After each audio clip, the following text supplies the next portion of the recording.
छिपा फाउंडेशन का सालाना बजट कितना है? सालाना बजट तो अरबों रुपए में है जी, अल्हम्दुलिल्लाह।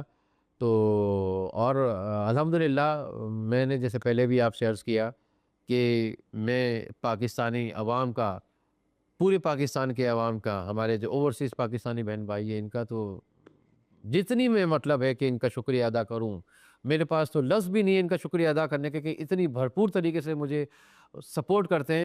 हम गवर्नमेंट से कोई डोनेशन एक्सेप्ट नहीं करते हैं। हमने छिपा फाउंडेशन की पॉलिसी में रखा है कि हम गवर्नमेंट से कोई ग्रांट, कोई डोनेशन गवर्नमेंट से नहीं एक्सेप्ट करते।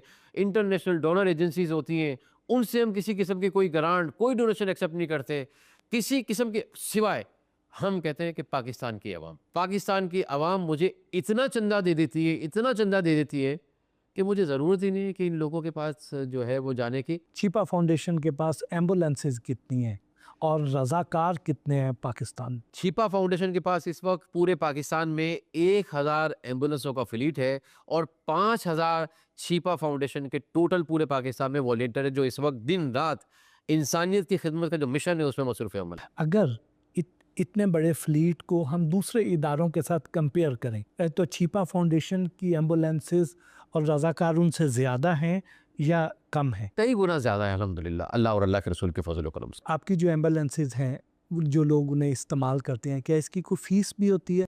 देखें, ये सर्विसेज दो तरह की होती है। एक सर्विस तो होती है कि इमरजेंसी सर्विस, तो रेस्क्यू और इमरजेंसी की सूरत में छिपा एम्बुलेंस जो है ये फ्री ऑफ कॉस्ट होती है पूरे पाकिस्तान में। अच्छा, अब दूसरी नॉर्मल पेशेंट शिफ्टिंग ये है कि मिसाल के तौर पर एक शख्स को अपने चेकअप के लिए हॉस्पिटल जाना है और हॉस्पिटल से वापस अपने नॉर्मल चेकअप करा के जो है ना वो अपने घर आना है। इसमें कोई इमरजेंसी नहीं होती, कोई रेस्क्यू नहीं होता, कोई इमरजेंसी नहीं होती। उसकी हमने बहुत मामूली सा जो है एम्बुलेंस का फंड रखा है, तो वो मतलब है कि हम लेते हैं। अच्छा, उसमें से भी अगर कोई शख्स नहीं दे पाता, उसके पास नहीं गुंजाइश है देने की, तो हमारे पास ज़कात का अल्हम्दुलिल्लाह एक बहुत बड़ा फंड होता है। तो हम ज़कात से जो है उस एम्बुलेंस सर्विस जिसको हमने दी है, तो उसका ज़कात से हम एडजस्ट कर लेते हैं, उससे हम नहीं लेते फिर।